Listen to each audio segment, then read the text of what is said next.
ಈಗಾಗಲೇ ನಿಮ್ಗೆ ತಿಳಿಸಿದಂತೆ ಈ ವರ್ಷದ ವಾಗ್ದಾನ, ದೇವರ ಹೃದಯದಲ್ಲಿ ಹಾಕಿರತಕ್ಕಂಥ ಮಾತು, ಯೆಶಾಯನು ಬರೆದ ಪ್ರವಾದನೆ ಗ್ರಂಥ 60ನೇ ಅಧ್ಯಾಯ 22ನೇ ವಚನ. ಆ ವಾಕ್ಯ ಈ ರೀತಿಯಾಗಿ ಹೇಳಲ್ಪಡ್ತಾ ಇದೆ: ಚಿಕ್ಕವನಿಂದ ಒಂದು ಕುಲವಾಗುವುದು, ಅಲ್ಪನಿಂದ ಬಲವಾದ ಜನಾಂಗವಾಗುವುದು. ಯೆಹೋವನೆಂಬ ನಾನು ಕ್ಲುಪ್ತ ಕಾಲದಲ್ಲಿ ಇದನ್ನು ಬಲು ಬೇಗನೆ ಉಂಟು ಮಾಡುವೆನು. Hallelujah, hallelujah. ಯಾರೆಲ್ಲ ಚಿಕ್ಕವನೆಂಬುದಾಗಿ ನೆನೆಸ್ಕೊಳ್ತಾ ಇದ್ದೀರೋ, ಯಾರೆಲ್ಲ ಅಲ್ಪನೆಂಬುದಾಗಿ ನಿಮ್ಮನ್ನು ನೀವೇ ಅನ್ಕೊಳ್ತಾ ಇದ್ದೀರೋ, ಈ ವರ್ಷದಲ್ಲಿ, ಈ ಕಾಲದಲ್ಲಿ ದೇವರು ನಿಮ್ಮ ಜೀವನದಲ್ಲಿ ಮಿಂಚಿನ ರೀತಿಯಲ್ಲಿ ಕಾರ್ಯ ಮಾಡಿ ನಿಮ್ಮನ್ನ ಉನ್ನತವಾದ ಸ್ಥಾನಗಳಿಗೆ ಆತನ ಎತ್ತುವ ಆತನಾಗಿದ್ದಾನೆ. Hallelujah, hallelujah. ಯಾರೆಲ್ಲ ಅಲ್ಪನೆಂಬುದಾಗಿ ಭಾವಿಸ್ತಾ ಇದ್ದೀರೋ, ಚಿಕ್ಕವನೆಂಬುದಾಗಿ ಭಾವಿಸ್ತಾ ಇದ್ದೀರೋ, ಯಾವುದೇ ಗಣನೆಗೆ ಬಾರದವನೆಂಬುದಾಗಿ ಭಾವಿಸ್ತಾ ಇದ್ದೀರೋ, ಇವತ್ತು ಏನು ಇಲ್ಲದವನಾಗಿದ್ದೇನೆಂಬುದಾಗಿ ನಾವು ಭಾವನೆಯಲ್ಲಿ ಇದ್ದೀರೋ, ಅಂಥವ್ರನ್ನ ದೇವರು ಈ ವರ್ಷದಲ್ಲಿ ಅತಿ ಬೇಗನೆ ನಿಮ್ಮನ್ನ ಮೇಲೆ ಕೆತ್ತುವ ಆತನಾಗಿದ್ದಾನೆ. ಹಾಲೆಲೂಯಾ. ಇವತ್ತು ಬರೀ ಕೈಲಿರಬಹುದು, ಇವತ್ತು ನಿಮ್ಮ ಯಾವುದೇ ಒಂದು ಸ್ಥಾನ ಮಾನ ಇಲ್ಲದೆ ಇರಬಹುದು.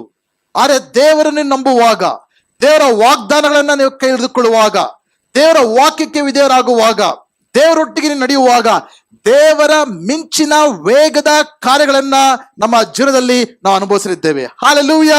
ಜೋರಾಗಿ ಚಪ್ಪಾಳೆ ತಟ್ಟುತ್ತಾ ದೇವರ ನಾಮವನ್ನ ನಾವು ಮಹಿಮೆಪಡಿಸೋರಾಗಿದ್ದೇವೆ. ಎಷ್ಟು ಜನ ಬಯಸ್ತೀರಾ ಈ ಒಂದು ವಾಕ್ಯವನ್ನು ಜೀವನದಲ್ಲಿ ನೆರವೇರಬೇಕೆಂಬುದಾಗಿ?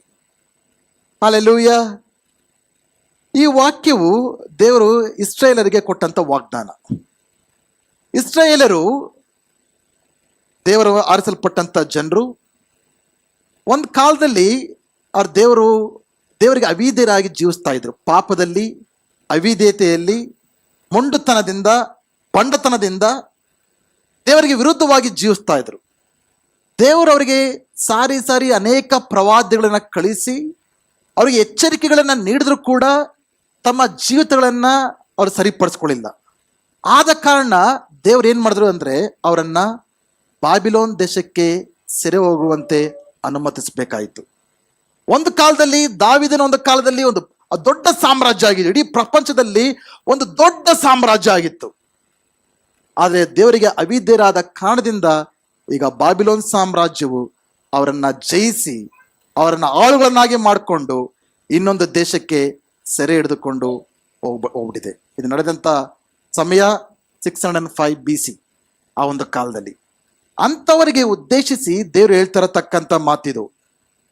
ಆ ಒಂದು ಬೇರೆ ದೇಶದಲ್ಲಿ, ಬಾಬಿಲೋನ್ ದೇಶದಲ್ಲಿ ಇದ್ದಾಗ ಜನರ ಪರಿಸ್ಥಿತಿ ಏನಾಗಿತ್ತು ಅಂದ್ರೆ ಅವರು ಚಿಕ್ಕವರಾಗ್ಬಿಟ್ಟಿದ್ರು, ಅಲ್ಪರಾಗ್ಬಿಟ್ಟಿದ್ರು. ಯಾವುದೇ ಅರಸನಿಲ್ಲ, ಹಣ ಇಲ್ಲ, ಬಲ ಇಲ್ಲ, ಪೊಲಿಟಿಕಲಿ ವೀಕ್, ಎಕನಾಮಿಕಲಿ ವೀಕ್, ಆತ್ಮಿಕವಾಗಿ ವೀಕ್, ಸಂಖ್ಯೆಯಲ್ಲಿ ಕೂಡ ವೀಕ್. ಬೇರೆ ದೇಶದಲ್ಲಿ ಕಂಪ್ಲೀಟ್ ಆಗಿ ಅಲ್ಪರಾಗ್ಬಿಟ್ಟಿದ್ದಾರೆ. ಅಂಥವ್ರಿಗೆ ದೇವರು ಹೇಳ್ತಾ ಇದ್ದಾರೆ, ಅಲ್ಪರಾಗಿರುವ ಚಿಕ್ಕವನಿಂದ ಒಂದು ಕುಲವಾಗುವುದು, ಅಲ್ಪನಿಂದ ಬಲವಾದ ಜನಾಂಗವಾಗುವುದು. ಅಲ್ಪರಾಗಿರತಕ್ಕಂಥ ಈ ಜನರಿಗೆ, ಬಲಹೀನರಾಗಿರತಕ್ಕಂಥ ಈ ಜನರಿಗೆ, ನಿರೀಕ್ಷೆಯನ್ನು ಕಳೆದುಕೊಂಡಂತ ಈ ಜನರಿಗೆ, ತಮ್ಮ ಜೀವನದಲ್ಲಿ ಭವಿಷ್ಯತೆ ಇಲ್ಲ ಎಂಬುದಾಗಿ ಅನ್ಕೊಂಡಿದ್ದಂತ ಈ ಜನರಿಗೆ, ಸೆರೆಯಲ್ಲಿ, ಬಂಧನದಲ್ಲಿ, ಇಕ್ಕಟ್ಟಿನಲ್ಲಿ, ಸಮಸ್ಯೆದಲ್ಲಿ ಇದ್ದಂತ ಈ ಜನರಿಗೆ ದೇವರು ಈ ವಾಗ್ದಾನವನ್ನ ಕೊಡ್ತಾ ಇದ್ದಾರೆ. Hallelujah, hallelujah. ಏನ್ ಹೇಳ್ತಾರೆ, ಯಾವಾಗ ಮಾಡ್ತಾರೆ ಸಮಯದಲ್ಲಿ ದೇವರು ಹೇಳ್ತಾ ಇದ್ದಾರೆ, ಕ್ಲುಪ್ತ ಕಾಲದಲ್ಲಿ ಇದನ್ನು ಬಲು ಬೇಗನೆ ಉಂಟು ಮಾಡುವೆನು. ಹಾಲೆಲೂಯಾ. ಎರಡು ಮಾತು ಗಮನಿಸಿ, ಕ್ಲುಪ್ತ ಕಾಲ, ಬಲು ಬೇಗನೆ. ಕ್ಲುಪ್ತ ಕಾಲದಲ್ಲಿ ಈ ಎರಡು ಮಾತುಗಳು ಒಂಥರ ಆಪೋಸಿಟ್ ತರ ಕಾಣ್ತವೆ. ದೇವರೊಂದು ವಾಗ್ದಾನವನ್ನ ನೀಡಿದಾಗ ಒಬ್ಬ ವ್ಯಕ್ತಿಗೆ ಅದಕ್ಕೆ ಕಾಲವನ್ನ ನಿರ್ಣಯಿಸಿರ್ತಾರೆ ಮುಂಚೆನೆ. ಆ ಕಾಲ ಬಂದಾಗ, ಆ ಸಮಯ ಬಂದಾಗ ದೇವರು ಬಲು ಬೇಗನೆ ಅದನ್ನ ನೆರವೇರಿಸುವಂತ ದೇವರಾಗಿದ್ದಾರೆ. ದೇವರು ಇಸ್ರಾಯೇಲ್ ಜನರು ಬಾಬಿಲೋನ್ ದೇಶದಲ್ಲಿ ಎಷ್ಟು ವರ್ಷ ಇರಬೇಕಂತ ಕಾಲ ನಿರ್ಣಯಿಸಿದ್ದು ಗೊತ್ತಾ? 70 ವರ್ಷ. ಒಂದು ಕ್ಲುಪ್ತ ಕಾಲವನ್ನ ನಿರ್ಣಯಿಸಿದ್ರು. ಆ ಕ್ಲುಪ್ತ ಕಾಲ ಬಂದಾಗ ದೇವರು ಯಾವ ರೀತಿ ಕಾರ್ಯ ಮಾಡಿದ್ರು ಗೊತ್ತಾ? ಬಲು ಬೇಗನೆ, ಮಿಂಚಿನ ರೀತಿಯಲ್ಲಿ, ವೇಗವಾಗಿ ಅವರನ್ನ ಬಾಬಿಲೋನ್ ಸೆರೆಯಿಂದ ಕರೆದುಕೊಂಡು ಬರ್ತಾ ಇದ್ದಾರೆ. ನಿಮಗೆ ಗೊತ್ತಾ ದೇವರು ಯಾವ ರೀತಿ ಬಿಡಿಸಿದಂತ ಅವ್ರನ್ನ? ನೀವು ದಾನಿಯೇಲನು ಬರೆದ ಪ್ರವಾದನೆ ಗ್ರಂಥ ತೆಗಿಬೇಕಾಗಿಲ್ಲ. 5ನೇ ಅಧ್ಯಾಯದಲ್ಲಿ ಓದಿದ್ರೆ ಈ ಇಸ್ರಾಯೇಲರನ್ನ ಸೋಲಿಸಿ ಆ ಸಾಮ್ರಾಜ್ಯವನ್ನ ನಾಶ ಮಾಡಿ ಜನರನ್ನ ಸೆರೆಗೆ ಕರೆದುಕೊಂಡು ಹೋಗಿದ್ದು ಯಾವ ರಾಜ ಗೊತ್ತಾ? ನೆಬೂಕದ್ನೆಚ್ಚರನ ಅರಸನು, ಬಾಬಿಲೋನ್ ದೇಶದ ಅರಸನು. ಆತನ ಮಗನು ಬೆಲ್ಶಜಾರ್ ಅಂತ ಒಬ್ಬ ಇದ್ದ. ಬೆಲ್ಶಜಾರ್ ಒಂದು ರಾತ್ರಿ ಏನ್ ಮಾಡ್ತಾ ಇದ್ದಾನೆ, ಇದೆಲ್ಲ ದಾನಿಯೇಲ ಬರೆದ ಪ್ರವಾದ ಗ್ರಂಥ 5ನೇ ಅಧ್ಯಾಯದಲ್ಲಿ ಬರೆಯಲ್ಪಟ್ಟಿದೆ. ಅದನ್ನೇನ್ ಮಾಡ್ತಾ ಇದ್ದಾನೆ, ದೊಡ್ಡ ಪಾರ್ಟಿ ಮಾಡ್ಕೊಳ್ತಾ ಇದ್ದಾನೆ, ಫೀಸ್ಟ್. ಅವ್ರ ಫೀಸ್ಟ್ ಅಂದ್ರೆ ಏನಿರುತ್ತೆ ಗೊತ್ತಾ? ಕುಡಿಯೋದು, ತಿನ್ನೋದು, ಎಲ್ಲ ಒಂದು ರೀತಿಯಾದ ಮನರಂಜನೆಯ ಕಾರ್ಯಕ್ರಮಗಳು, ನಾಟ್ಯ ಮಾಡುವಂಥ ಕಾರ್ಯಗಳು ಎಲ್ಲ ಫುಲ್ಲು ಇಡೀ ರಾತ್ರಿ ಪಾರ್ಟಿಯಲ್ಲಿದ್ದಾರೆ. ಒಂದು ರಾತ್ರಿ ಆ ಪಾರ್ಟಿ ಮಾಡ್ಕೊಳ್ತಾ ಇರ್ಬೇಕಂದ್ರೆ ಯಾರಸನಿಗೆ ಒಂದು ಐಡಿಯಾ ಬಂತು. ಪ್ರತಿದಿನ ಈ ಕಪ್ಪಲ್ಲಿ ಕುಡ್ದು ಬೇಜಾರಾಗ್ತಾ ಇದೆ. ಅನ್ಸಿದ್ ಯಾವಾಗಾದ್ರೂ ಒಂದೇ ಕಪ್ಪಲ್ಲಿ ಪ್ರತಿದಿನ ಅದೇ ಕಾಫಿ ಟೀ ಕುಡಿತಾ ಇನ್ನೊಂದು ಕಪ್ ತಗೋಬೇಕಂತ ಅನಿಸ್ತಾ? ಅನ್ಸಿಲ್ವಾ? ಒಳ್ಳೇದು. ಈ ಅರಸನಿಗೆ ಬೇಜಾರಾಯ್ತು ಅವತ್ತು. ಇದೇ ಕಪ್ ಪ್ರತಿದಿನ ಈ ಕಪ್ಪಲ್ಲೇ ಕುಡಿತಾ ಇದ್ದೀನಿ. ನಾನು ಇನ್ನೊಂದು ಕಪ್ ನೋಡಿದ್ದೆ ನಮ್ಮ ಅಪ್ಪನ ರೂಮಲ್ಲಿ. ಅವರು ಇಸ್ರಾಯೇಲ್ ದೇಶದ ಒಂದು ದೇವಾಲಯದಿಂದ ಆ ಒಂದು ವೆಸಲ್ಸ್ನ ತಂದಿದ್ರು, ಕಪ್ಸ್ನೆಲ್ಲ. ಒಬ್ಬ ಆಳು ಹೇಳ್ತಾನೆ, ನೀನು ಹೋಗಿ ಆ ಕಪ್ ತಗೊಂಬ ಅಂತ. ಅವನು ಹೋಗಿ ಆ ಕಪ್ನ ತಗೊಂಬಂದಾಗ ಇದು ಪರಿಶುದ್ಧವಾದ ಒಂದು ಕಪ್, ಅದು ವೆಸಲ್ಸ್ ಏನಂತಾರೆ, ವೆಸಲ್ಸ್ನ ಪಾತ್ರೆ, ಪರಿಶುದ್ಧವಾದ ಪಾತ್ರೆ, ದೇವರ ಸೇವೆಗೆ ನೇಮಿಸಲ್ಪಟ್ಟಂತ ಪಾತ್ರೆ. ಆ ಒಂದು ಪರಿಶುದ್ಧವಾದ ಪಾತ್ರೆಯಲ್ಲಿ, ದೇವರಿಗೆ ಸೇವೆ ಸಲ್ಲಿಸಿದ ಪಾತ್ರೆಯಲ್ಲಿ, ದೇವರಿಗೆ ಪಾನಗಳನ್ನ ಅರ್ಪಿಸಿದ ಆ ಪಾತ್ರೆಯಲ್ಲಿ ಈ ಅರಸನ ಏನ್ ಮಾಡ್ತಾ ಇದ್ದಾನೆ, ಎಣ್ಣೆ ಹೊಡಿತಾವನೆ. ದ್ರಾಕ್ಷಿ ರಸವನ್ನ ಕುಡಿತಾ ಇದ್ದಾನೆ. ಆ ಕುಡಿಯುವ ಸಮಯದಲ್ಲಿ ಏನಾಯ್ತು ಗೊತ್ತಾ, ಒಂದು ಹಸ್ತ ಬರುತ್ತೆ. ಒಂದು ಹಸ್ತ ಬಂದು ಬೆರಳು ಕಾಣುತ್ತಾ, ಬೆರಳು ಹೋಗಿ ಆ ಗೋಡೆ ಮೇಲೆ ಬರೀತಾ, ರೈಟಿಂಗ್ ಆನ್ ದ ವಾಲ್ ಅಂತೇವೆ. ಆ ಮಾತು ಅಲ್ಲಿಂದ ಬಂತು. ಏನಂತ ಬರಿತಾ ಇದೆ, ಮೆನೆ ಮೆನೆ ಟೆಕಲ್ ಪಾರ್ಸೀನ್ ಅಂತ. ಅದು ಅರಾಮಿಕ್ ಭಾಷೆ. ಅದು ಈ ಅರಸನ್ಗೆ, ಕುಡಿತಿದ್ದವನ್ಗೆ ಅಷ್ಟೇ, ಕುಡಿದವ್ರಿಗೆ ಏನಾಗುತ್ತೆ ಗೊತ್ತಾ, ಕುಡಿತಾರೆ ಎಲ್ಲ ಹಿಕ್ಕ ಏರ್ಬಿಟ್ಟಿರುತ್ತೆ, ನಶೆ ಏರ್ಬಿಟ್ಟಿರುತ್ತೆ. ಅಂತ ಟೈಮಲ್ಲಿ ಒಂದು ಈ ಹಸ್ತ ಮಾತ್ರ ಬರ್ತಾ ಇದೆ, ಹೆಂಗಿರುತ್ತೆ ನೋಡಿ. ಆ ಬರಿತಾ ಇದೆ ಆ ಗೋಡೆ ಮೇಲೆ. ಆ ನಶೆಲ್ಲ ಒಂದು ನಿಮಿಷಕ್ಕೆ ಡೌನ್ ಆಗ್ಬಿಡ್ತು. ಅವನು ಶಾಕ್ ಆಗ್ಬಿಡ್ತು, ಏನಿದು ಅಂತ. ಆ ಒಂದು ಬಾಬಿಲೋನ್ ದೇಶ ಎಲ್ಲಾ ಜನರನ್ನ ಕರೆಸ್ತಾನೆ. ಅಲ್ಲೇನ್ ಬರೆಯಲ್ಪಡ್ತಾ ಇದೆ ತಿಳಿಸೆಂಬುದಾಗಿ. ಎಲ್ಲರೂ ಓದಕ್ಕಾಯ್ತು, ಮೆನೆ ಮೆನೆ ಟೆಕಲ್ ಪಾರ್ಸಿನ್ ಅಂತ. ಬಟ್ ಯಾರು ಕೂಡ ಅರ್ಥ ವಿವರಿಸಕ್ಕಾಗ್ಲಿಲ್ಲ. ಆಗ ಆತನ ಹೆಂಡತಿ ಹೇಳ್ತಾರೆ, ನಿಮ್ಮ ತಂದೆಯ ಒಂದು ಕಾಲದಲ್ಲಿ ದಾನಿಯೇಲ್ ಅಂತ ಒಬ್ಬ ಬಹಳ ಜ್ಞಾನವುಳ್ಳ ಒಂದು ವ್ಯಕ್ತಿ ಇದ್ದ. ಅದರಲ್ಲಿ ದೇವರ ಆತ್ಮನು ನಿವಾಸವಾಗಿತ್ತು. ಪ್ರತಿಯೊಂದು ಕಷ್ಟದ ಪರಿಸ್ಥಿತಿಯಲ್ಲಿ ನಿಮ್ಮ ತಂದೆಯು ಆತನನ್ನ ಕರೆಸ್ತಾ ಇದ್ರು, ಆತನನ್ನ ಕರೆಸಿ ಎಂಬುದಾಗಿ. ಸೊ ಬೆಲ್ಶಜಾರ್ ಅರಸನು ದಾನಿಯೇಲನ್ನ ಕರೆಸ್ತಾರೆ. ಆಗ ಕರೆಸಿದಾಗ ದಾನಿಯೇಲ್ ಓದ್ ಹೇಳ್ತಾನೆ, ಮೆನೆ ಅಂದ್ರೆ numbered, your days are numbered, your kingdom is numbered, ಅಂದ್ರೆ ನಿನ್ನ ಸಾಮ್ರಾಜ್ಯ ಅಂತ್ಯಕ್ಕೆ ಬರ್ತಾ ಇದೆ ಎಂಬುದಾಗಿ. ಟೆಕಲ್ ಅಂದ್ರೆ weighed, you have been weighed and found wanting. ದೇವರು ನಿನ್ನ ಒಂದು ಜೀವಿತವನ್ನ ತೂಕದಲ್ಲಿ ಹಾಕಿ ಅದನ್ನ ನೋಡ್ಬಿಟ್ಟಿದ್ದಾನೆ, ನಿಂದು ಕತೆ ಮುಗಿತು ಎಂಬುದಾಗಿ. ಪಾರ್ಸೀನ್ ಅಂದ್ರೆ ಡಿವೈಡೆಡ್, ನಿನ್ನ ಸಾಮ್ರಾಜ್ಯವು ಒಡೆಯಲ್ಪಡ್ತದೆ ಎಂಬುದಾಗಿ. ಅದೇ ರಾತ್ರಿ, ಸೇಮ್ ನೈಟ್, ಪರ್ಷಿಯಾ ದೇಶದಿಂದ ಒಬ್ಬನು ಬಂದು ಅರಸನನ್ನ ಕೊಲ್ತಾನೆ. ಅದೇ ರಾತ್ರಿ ಬಾಬಿಲೋನ್ ದೇಶ ಬೀಳುತ್ತೆ. ನೆಕ್ಸ್ಟ್ ಡೇ ಮಾರ್ನಿಂಗ್ ಹೊಸ ಸಾಮ್ರಾಜ್ಯ ಉಂಟಾಗುತ್ತೆ, ಅದು ಪರ್ಷಿಯಾ ದೇಶದ ಸಾಮ್ರಾಜ್ಯ ಬರುತ್ತೆ. ಹಲ್ಲೆಲೂಯಾ. ದೇವರು ಆ ಕ್ಲುಪ್ತ ಕಾಲ ಅಂತ ಬಂದಾಗ ಯಾವ ರೀತಿ ಚಲಿಸ್ತಾರೆ ನಾವು ಅರ್ಥ ಮಾಡ್ಕೊಳ್ಬೇಕಾಗಿದೆ. ಮೊದಲನೇದು, ಈ ಪರ್ಷಿಯಾ ದೇಶ ಬಂದು ಬಾಬಿಲೋನ್ ದೇಶವನ್ನ ಸೋಲಿಸುತ್ತೆ ಎಂಬುದಾಗಿ ಯಾರು ಕೂಡ ಊಹಿಸ್ಕೊಂಡಿರಲಿಲ್ಲ. ಬಾಬಿಲೋನ್ ಸಾಮ್ರಾಜ್ಯ ದೊಡ್ಡ ಸಾಮ್ರಾಜ್ಯವದು, ಬಹಳ ವೈಭವವುಳ್ಳ, ಬಲವುಳ್ಳ, ಪವರ್ಫುಲ್ ಕಿಂಗ್ಡಮ್ ಅದು. ಪರ್ಷಿಯಾ ಅನ್ನತಕ್ಕಂಥದ್ದು ಒಂದು ಚಿಕ್ಕ ಕಿಂಗ್ಡಮ್ ಆ ದಿನಗಳಲ್ಲಿ. ಆ ದೇಶ ಬಂದು ಈ ದೇಶವನ್ನ ಸಾಮ್ರಾಜ್ಯ ಸೋಲಿಸುತ್ತೆ ಅಂತ ಯಾರು ಕೂಡ ಊಹಿಸ್ಕೊಂಡಿರಲಿಲ್ಲ, ಕನಸು ಕೂಡ ಕಂಡಿರಲಿಲ್ಲ. ಬಟ್ ದೇವರ ಕ್ಲುಪ್ತ ಕಾಲ ಅಂತ ಬಂದಾಗ ದೇವರು ಯಾವ ರೀತಿ ಕಿಂಗ್ಡಮ್ಸ್ ನ ಶೇಕ್ ಮಾಡ್ತಾರೆ, ಚೇಂಜ್ ಮಾಡ್ತಾರೆ ಅಂತ ನಾವಿಲ್ಲಿ ನೋಡ್ಕೋಬೇಕು. ಎರಡನೇದು, ಇಸ್ರಾಯೇಲರು ತಮ್ಮನ್ನ ತಾವೇ ಆ ಒಂದು ಬಾಬಿಲೋನ್ ಸೆರೆಯಲ್ಲಿ ಬಿಡಿಸ್ಕೊಂಡು ಬರ್ತಾರೆ ಅಂತ ಅನ್ಕೊಂಡಿಲ್ಲ. ಅವ್ರ ಹತ್ರ ಏನಿಲ್ಲ, ಅರಸನಿಲ್ಲ, ಸೈನ್ಯ ಇಲ್ಲ, ಹಣ ಇಲ್ಲ, ಏನೂ ಇಲ್ಲ. ಅವ್ರ ಸಹಾಯ ಎಲ್ಲಿಂದ ಬರುತ್ತೆ? They are weak. ಅವರು ಈ ದೇಶದಿಂದ ಹೊರಬರಕ್ ಕೂಡ ಆಗುತ್ತೆ ಅಂತ ಕೂಡ ಅನ್ಕೊಂಡಿರ್ಲಿಲ್ಲ. But God did it. ಆದರೆ ದೇವರು ಆ ಕಾರ್ಯವನ್ನ ಮಾಡ್ತಾ ಇದ್ದಾನೆ. ಮೂರನೇದು ಯಾವಾಗ ನಡೀತು ಗೊತ್ತಾಯ್ತು? ಒಂದೇ ಒಂದು ರಾತ್ರಿಯಲ್ಲಿ, one night, one moment is enough. ದೇವರು ನಮ್ಮ ಜೀವಿತಗಳನ್ನ ಬದಲಾಯಿಸೋದಕ್ಕೆ, ನಮ್ಮ ಪರಿಸ್ಥಿತಿಗಳನ್ನ ಬದಲಾಯಿಸೋದಕ್ಕೆ ಒಂದು ಕ್ಷಣ ಸಾಕು, ಒಂದು ರಾತ್ರಿ ಸಾಕು. ಊಹಿಸ್ಕೊಳ್ಳಿ, ಯೋಚನೆ ಮಾಡಿ ನೋಡಿ. ಆ ದಿನ ರಾತ್ರಿ ಇಸ್ರಾಯೇಲ್ರು ಮಲಗಿದ್ದಾಗ ಯಾರು ಆಳ್ತಾ ಇರೋ ಅವ್ರನ್ನ? ಬಾಬಿಲೋನ್ ಸಾಮ್ರಾಜ್ಯ ಆಳ್ತಾ ಇತ್ತು. ಬೆಳಗ್ಗೆ ಎದ್ದ ತಕ್ಷಣ ಯಾರು ಆಳ್ತಾ ಇದ್ರು ಅವ್ರನ್ನ? ಒಂದೇ ರಾತ್ರಿ. Kingdoms have changed. ದೇವರು ಕ್ಲುಪ್ತ ಕಾಲದಲ್ಲಿ ಬಲು ಬೇಗ ಕಾರ್ಯ ಮಾಡಬೇಕಂದ್ರೆ ನಾವು ನಿದ್ರಿಸುವಾಗಲೇ ಒಂದು ರಾತ್ರಿ, ಒನ್ ಮೂಮೆಂಟ್ ಇಸ್ ಎನಫ್. ನಮ್ಮ ಜೀವನದಲ್ಲಿ ದೇವರು ಕಾರ್ಯ ಮಾಡಕ್ಕೆ ಆ ಕಾಲ ಅಂತ ಬಂದಾಗ, ದೇವರು ನಮ್ಮ ಮ್ಯಾನೇಜರ್ಗಳನ್ನ ಚೇಂಜ್ ಮಾಡಿಬಿಡ್ತಾರೆ. ಯಾವ ಮ್ಯಾನೇಜರ್ಗಳು ನಿಮ್ಮನ್ನ ಕೆಲಸದಿಂದ ತೆಗಿಬೇಕಂತ ಅನ್ಕೊಂಡಿರ್ತಾರೋ ಅವರೇ ಎತ್ತಂಗಡಿ ಆಗ್ಬಿಟ್ಟಿರ್ತಾರೆ. ಎಲ್ಲಿಂದ ಸಹಾಯ ಬರುತ್ತೆ ಅಂತ ಕೂಡ ಊಹಿಸ್ಕೊಂಡೇ ಇರಲ್ಲ, ಅನ್ಕೊಂಡೇ ಇರಲ್ಲ.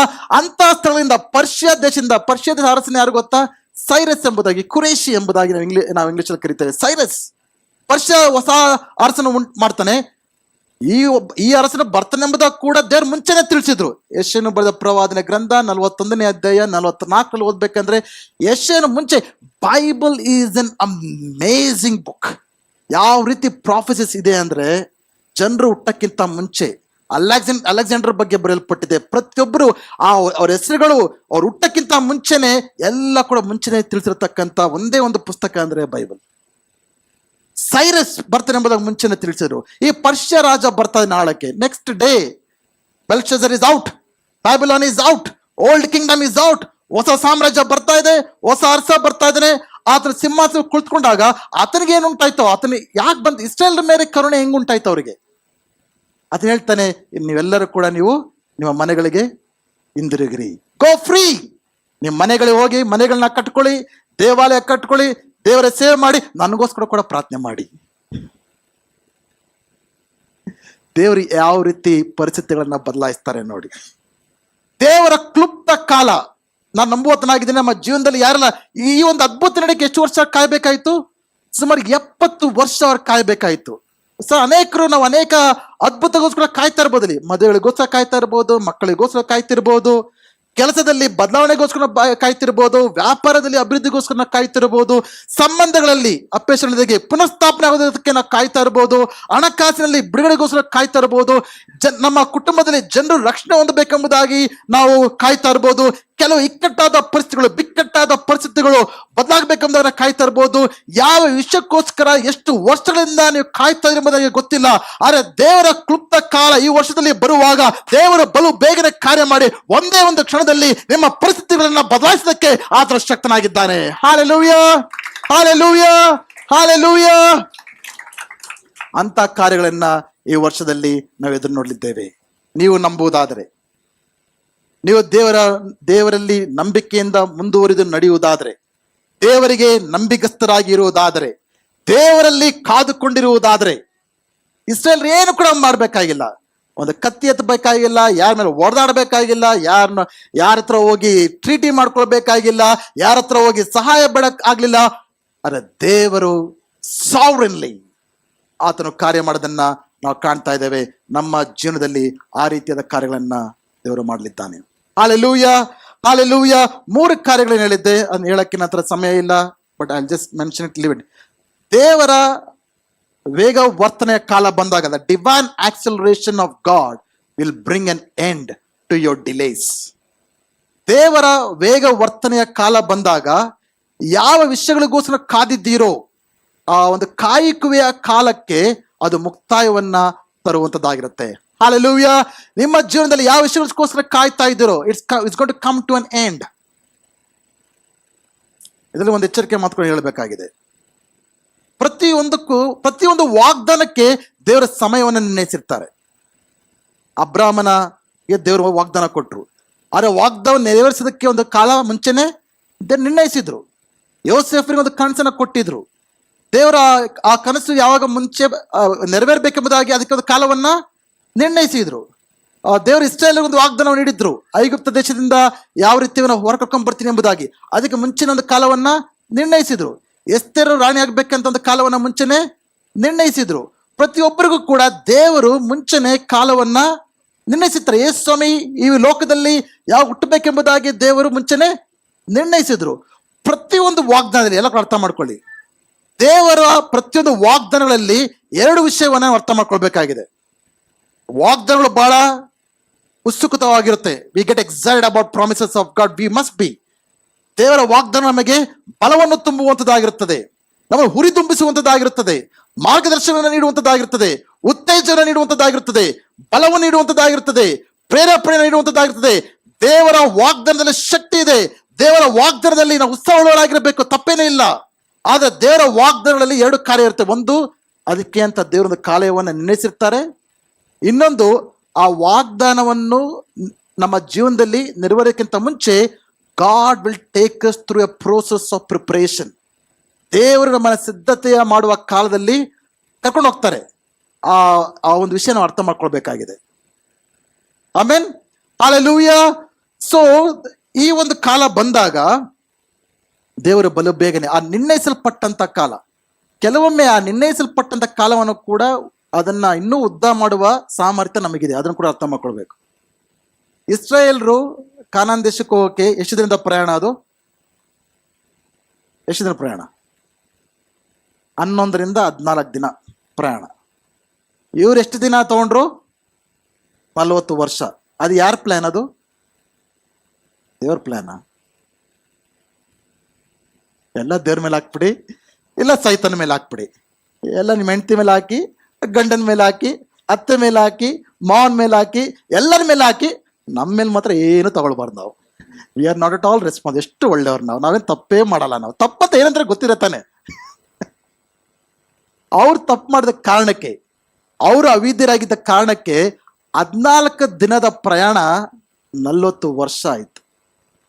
ನಾವು ಅವಿಧೇಯತೆಯಲ್ಲಿ ನಡೆದ್ರೆ, ದೇವರ ಬಗ್ಗೆ, ದೇವರ ವಾಕ್ಯದ ಬಗ್ಗೆ, ದೇವರ ರಾಜ್ಯದ ಬಗ್ಗೆ ಯಾವುದೇ ಒಂದು ಇಂಟ್ರೆಸ್ಟ್ ಇಲ್ಲದೆ ನಮ್ಮ ಪಾಡಿಗೆ ನಾವು ಜೀವಿಸಿದ್ರೆ, ಲೋಕದವರಾಗಿ ನಾವು ಜೀವಿಸ್ತಾ ಇದ್ರೆ, ದೇರ್ ಇಸ್ ನೋ ಗ್ಯಾರಂಟಿ ಈ ವಾಗ್ದಾನಗಳು ನಮ್ಮ ಜೀವನದಲ್ಲಿ ಉಂಟಾಗ್ತೇವೆ ಅನ್ನೋದಕ್ಕೆ ಗ್ಯಾರಂಟಿ ನಾನು ಕೊಡಲ್ಲ. ನಾನು ಈ ವಾಗ್ದಾನ ನಿಮ್ಮ ಜೀವನದಲ್ಲಿ ನೆರವೇರುತ್ತಂತ, ಎಲ್ಲರ ಜೀವನ ನೆರವೇರುತ್ತಂತ ಗ್ಯಾರಂಟಿ ನಾನು ಕೊಡಲ್ಲ.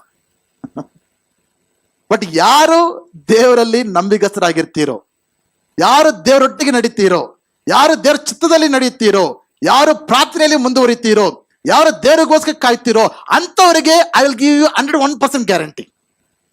ನಿಮ್ಮ ಜೀವನದಲ್ಲಿ ಖಂಡಿತವಾಗಿ ಕೂಡ ಈ ಮಾತು ನೆರವೇರುವಂಥದ್ದಾಗಿರುತ್ತೆ. Divine acceleration of God will bring an end to your delays. Divine acceleration of God will redeem your ಡಿಟೋರ್ಸ್.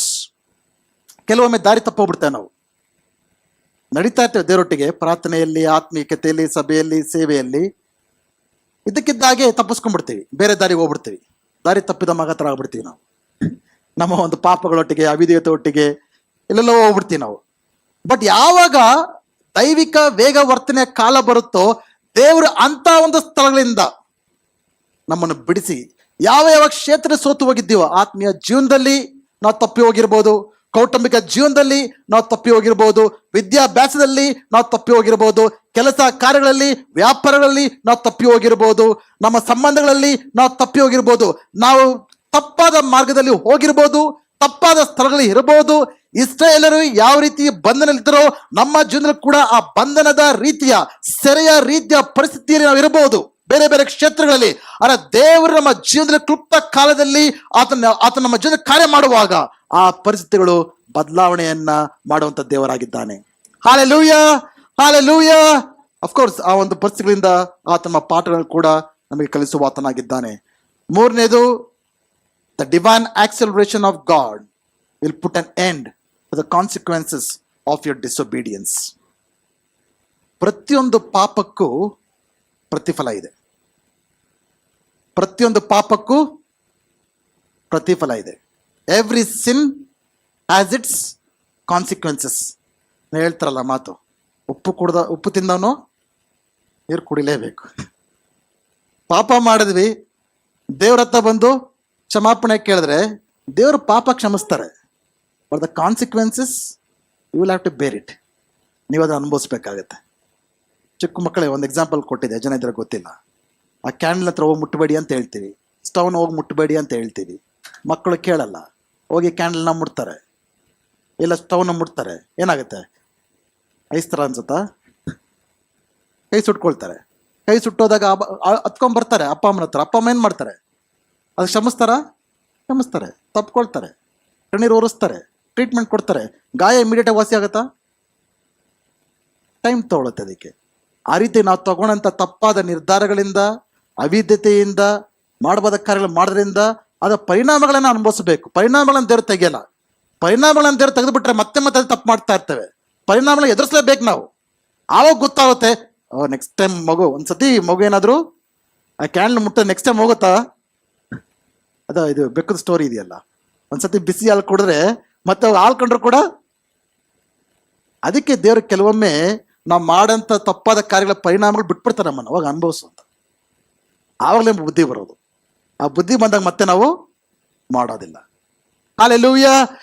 ದೇವರು ಆ ಒಂದು ಕ್ಲುಪ್ತ ಕಾಲ ಬಂದಾಗ, ದೇವರು ಬಲು ಬೇಗನೆ ನಮ್ಮ ಜೀವನ ಚಲಿಸುವಾಗ ಆ ಪರಿಣಾಮಗಳಿಂದ ದೇವರು ನಮ್ಮನ್ನ ಹೊರಗೆ ತರ್ತಾರೆ. ಹಲ್ಲೆಲೂಯಾ. ಅನೇಕರು ನಾವು ತಗೊಂಡಂಥ ತಪ್ಪಾದ ನಿರ್ಧಾರಗಳಿಂದ, ತಪ್ಪಾದ ಕಾರ್ಯಗಳಿಂದ ಅನೇಕ ಇಕ್ಕಟ್ಟಾದ ನೋವಿಗೆ, ಅವಮಾನಕ್ಕೆ ಒಳಗಾಗಿರೋ ಪರಿಸ್ಥಿತಿ ಇರ್ಬೋದು. ಆದರೆ ಆ ಪರಿಣಾಮಗಳಿಂದ ದೇವರು ಬಲು ಬೇಗನೆ ನಮ್ಮನ್ನು ಬಿಡಿಸುವ ಆತನಾಗಿದ್ದಾನೆ. ಹಲ್ಲೆಲೂಯಾ. ಯಾವಾಗ ಆ ಪಾಪಗಳನ್ನು ಒಪ್ಪಿಕೊಂಡವರಾಗಿ ಮನ ತಿರುಗಿ ಪಶ್ಚಾತ್ತಾಪ ಪಟ್ಟು ದೇವರ ಕಡೆಗೆ ನಾವು ಹಿಂದಿರುಗುವಾಗ ದೇವರು ಆ ಪರಿಣಾಮಗಳಿಂದ ನಮ್ಮನ್ನು ಬಿಡಿಸುವ ಆತನಾಗಿದ್ದಾನೆ. ಹಲ್ಲೆಲೂಯಾ. ಅಂತ ಪ್ರೇರೆ, ಈ ವರ್ಷದಲ್ಲಿ ನನ್ನೊಟ್ಟಿಗೆ ಎಲ್ಲರೂ ಕೂಡ ನಮ್ಮಂತರ ಸಭೆಗೂ ಕೂಡ, ನಮ್ಮ ಸಭೆಯಲ್ಲಿ ವೇಗವಾಗಿ ಒಂದು ಬೆಳವಣಿಗೆಯನ್ನ ದೇವರು ತರ್ತಾನೆಂಬುದಾಗಿ ನಾನು ನಂಬುವ ಆತನಾಗಿದ್ದೇನೆ. ಏನಕ್ಕೋಸ್ಕರ ಕಾದಿದ್ದೆವು? ಒಳ್ಳೆ ಸ್ವಂತ ಸ್ಥಳಕ್ಕೋಸ್ಕರ ಪ್ರಾರ್ಥನೆ ಮಾಡ್ತಿದ್ದೇವೆ, ದೊಡ್ಡ ಸ್ಥಳಕ್ಕೋಸ್ಕರ ಪ್ರಾರ್ಥನೆ ಮಾಡ್ತಿದ್ದೇವೆ. ಎಲ್ಲಾ ಕ್ಷೇತ್ರ ಕೂಡ ದೇವರು ಅದ್ಭುತವನ್ನ ಮಾಡ್ತಾ ಎಂಬುದಾಗಿ ನಾನು ನಂಬುವತನಾಗಿದ್ದೇನೆ. ಆದರೆ ಸಭೆಗೆಲ್ಲ ಕೂಡ ಪ್ರಾರ್ಥನೆಯಲ್ಲಿ ಮುಂದುವರಿಯೋಣ. ಈ ವಾಗ್ದಾನವು ನಮ್ಮ ಜೀವನ ನೆರವೇರಿ ಎಂಬುದನ್ನು ಬಯಸೋಣ.